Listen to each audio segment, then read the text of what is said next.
Basically, if you want anything to be successful, then you need to start with why you're doing it. And a lot of people talk about find your why, and they think it has to mean charity or, how do you want to better the world? It could just be that you want to have every Friday off and that's your why for doing this, or you want to be able to have the flexibility, like next week it's my mum's birthday and I'm having the whole day off to spend with her, there's going to be a day where I can't do that. So I want to spend my time doing these things, and that's what's more important to me than money. But at the same time, I've built a business that has given me that income as well, to have that safety and that flexibility.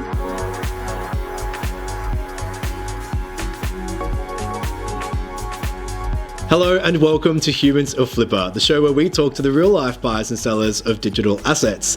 Today's guest is Jessica Williamson. She is a business coach and entrepreneur who recently developed and sold her own business right here on Flippa.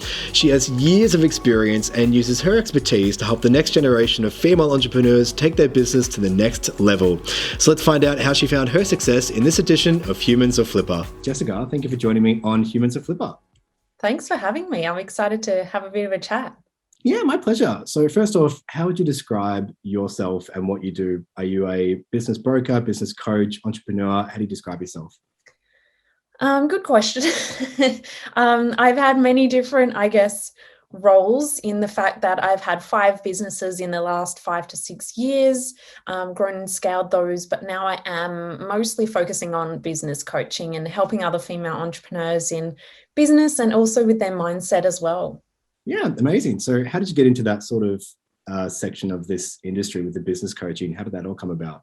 Yeah, so I grew my business pretty quickly in the beginning with basically no experience, no knowledge of anything in what I was doing. So I ended up having a lot of women reaching out and just asking, how did you do it?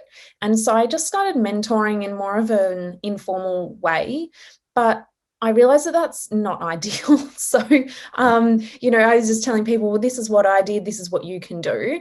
But what I focus now on is, I've gone through a lot of certifications in life coaching and built up all of those sort of skill sets to then apply to business and mindset and helping females in that space. So, it kind of happened naturally, but then I went and, leveled up and continued to grow my tool belt, in that sense, so that I can help more women in business. Yeah. So you dabbled in life coaching. Is there a bit of a marriage between the mental and emotional side of business plus the actual facts and figures and the hardcore stuff that you actually need to know? Is there some sort of synergy that happens there? Definitely. I mean, for me, the biggest thing was, for me, just as one example, I think mindset is a huge thing that people just overlook. They're like, I don't want that. It's fluffy. I don't want to meditate all day, give me the good stuff. But I'm not about using it to meditate. That can definitely help, but I'm about utilizing mindset to get you to that next step. Because if you don't believe it's possible, if you are sitting there in imposter syndrome thinking, who am I to do this, then you're not going to do it. So I combine mindset with the strategies because, like I said, I don't feel like there's any purpose sitting there meditating all day. Your mind might feel great, but your business isn't going to do much. And then on the other hand, if you don't have the mindset, in the right frame of mind, then, I give my clients all these strategies all the time, and guess what? They don't do them or they don't take action. And so that's usually got nothing to do with a lack of time or lack of resources. It always comes back to mindset. And one quick example of that through my journey is in my very first week of launching my business, which was a swimwear brand that recently sold on Flippa. In the very first week of launching that business, I was invited to showcase at New York Fashion Week. Now, I had zero experience in the fashion industry, zero experience in manufacturing, business, anything like that. I had a background in digital marketing. That was about it. And so I was invited. And at first I thought it was a scam. I was like, who is inviting me to New York Fashion Week after 1 week? But I said yes, it wasn't a scam. And I said yes. Now, I was working full time and I had zero leave. I just spent all my money on starting up this business. So I had no money because going to New York and, organizing models and marketing and all of that stuff is costly, like it's not free. And I could have also said, well, who am I to be in this showcase with top Australian brands all the way in New York? Who am I to be in this show? But none of those thoughts crossed my mind. But now that I work with especially a lot of females in business, they have these thoughts and they probably would have said, no, look, I don't have the money. I'm young. At the time I was 22, I have no experience. There were so many reasons why I could have said no, but I said yes and then went for it anyway. So that's where mindset really does play a huge, huge role in, being able to have that success. Yeah, it's powerful. I always believe that perception is reality. And if you believe you can do something, then that's half the battle. And it's quite sad thinking about the amount of people that aren't really realizing their potential just because they're telling themselves no. And It's all about what you tell yourself. If you tell yourself that you're the best and you're successful and that you can do it, then it will happen. It's just reaffirming those beliefs and just reframing it to be something positive can actually pay dividends. And it sounds like applying that mindset to business, which you'd think would be two contrasting worlds, actually works. It's effective, and it's great that that's a part of your whole business coaching model. But I'd love to know what a normal day looks like for you. Is it pretty busy? I could imagine that you've got a lot of spinning plates happening at the same time. Yeah. So before, let's say in 2019, I had 5 businesses on the go. So I was doing my coaching. I was running my swimwear brand globally. I had an events venue here in Perth. I was traveling every 3 weeks. I was on a plane. Like there were lots going on. And so for me, I was, pretty burnt out. I wasn't, taking care of my health. I was just putting business first. And so I think this past 2 years have really taught us a lot about slowing down. So that kind of almost made me realize, holy shit, like my body was operating because it was, running off adrenaline and all of these things. But when we were forced to slow down, it made me realize a lot. So that's when I sort of decided, well, actually, these things aren't what I feel like is my life purpose. So I am now going to part ways. And a lot of people didn't understand why I wanted to sell my swimwear brand. It was doing quite well I was probably putting in like 1 to 2 hours of my time a day, but that's still 1 to 2 hours a day. It didn't feel like much, but when you couple that with all the other things that I was doing, I thought I need to just strip it right back. And so I stripped it right back to my coaching.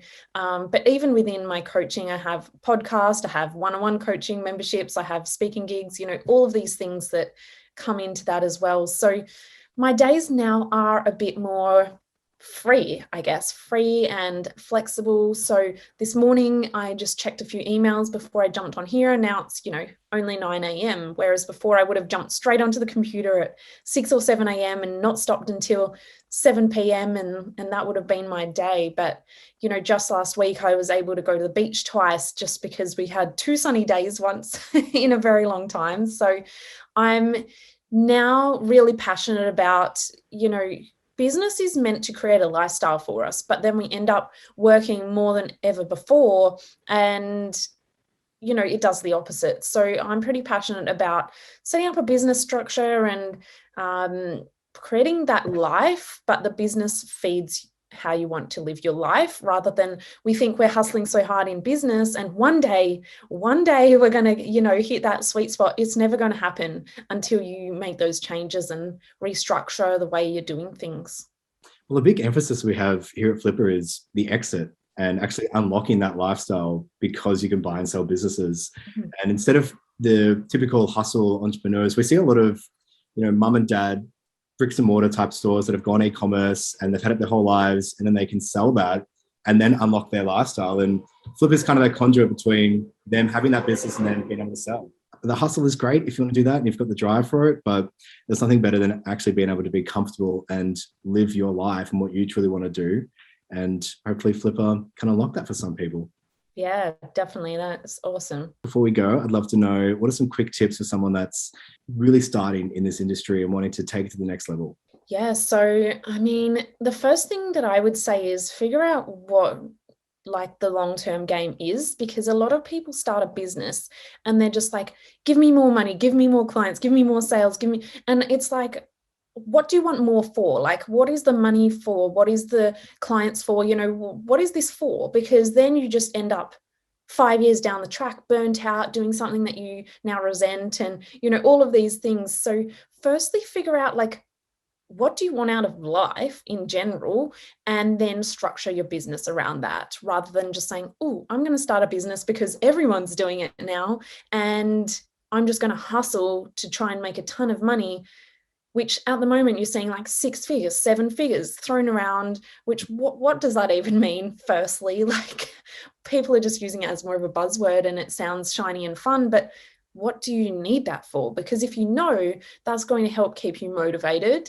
But at the same time, maybe that's not what you want. Maybe you just want to start a business so you can spend more time with your kids. Or, you know, a lot of people that I speak to realize that, and they think, oh, I want to be jet setting and I want to be doing this because it looks cool on paper, but then you would be away from your family. Then your values don't align, because what you really value is your family, and your business is taking you away from this.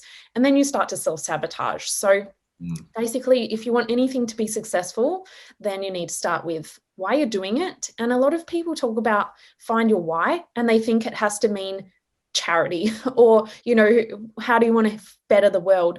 It could just be that you want to have every Friday off and that's your why for doing this. Or you want to be able to have the flexibility, like next week it's my mum's birthday and I'm having the whole day off to spend with her, you know, like there's going to be a day where I can't do that. So I want to spend my time, you know, doing these things. And that's what's more important to me than money. But at the same time, I've built a business that has given me that, you know, income as well, to have that safety and that flexibility. But for me, you know, maybe I'm not going to continue to scale. Maybe I'm happy where I'm at, because that means I can spend the day at the beach, or, you know, spend the day with my mum for her birthday. So starting with that is something that most people skip. They skip that step.